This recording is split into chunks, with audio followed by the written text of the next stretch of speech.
Hi, I'm Lily. I'm just going to read a bit from the Harry Potter Chamber of Secrets book.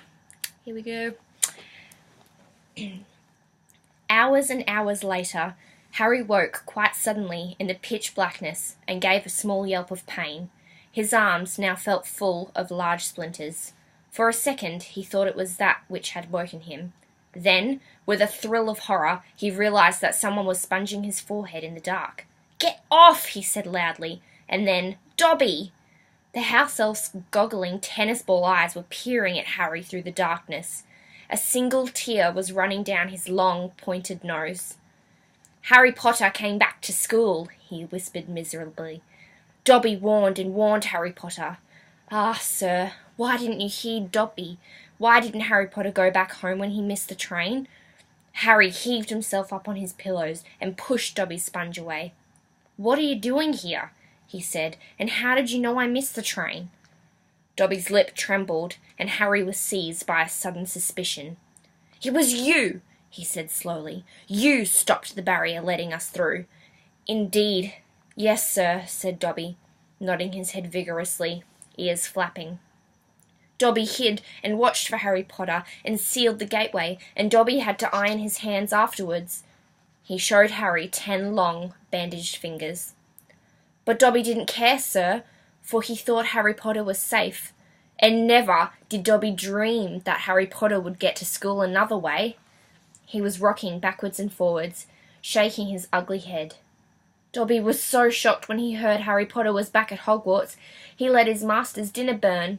Such a flogging Dobby never had, sir. Harry slumped back onto his pillows.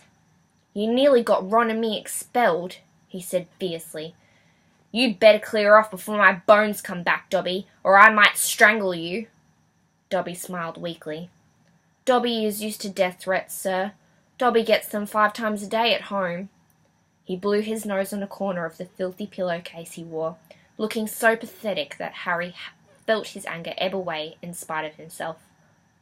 "Why do you wear that thing, Dobby?" he asked curiously. "This, sir," said Dobby, plucking at the pillowcase. "'Tis a mark of the house elf's enslavement, sir. Dobby can only be freed if his master presents him with clothes, sir.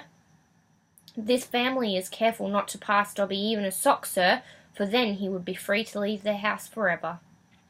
Dobby mopped his bulging eyes and said suddenly, "Harry Potter must go home. Dobby thought this bludger wouldn't be enough to make—" "Your bludger?" said Harry, anger rising once more. "What do you mean, your bludger? You made that bludger try and kill me?" "Not kill you, sir. Never kill you," said Dobby, shocked. "Dobby wants to save Harry Potter's life. Better sent home grievously injured than remain here, sir. Dobby only wanted Harry Potter hurt enough to be sent home." "Oh, is that all?" said Harry angrily. "I don't suppose you're going to tell me why you wanted me sent home in pieces?" "Ah, if Harry Potter only knew," Dobby groaned, more tears dripping onto his ragged pillowcase.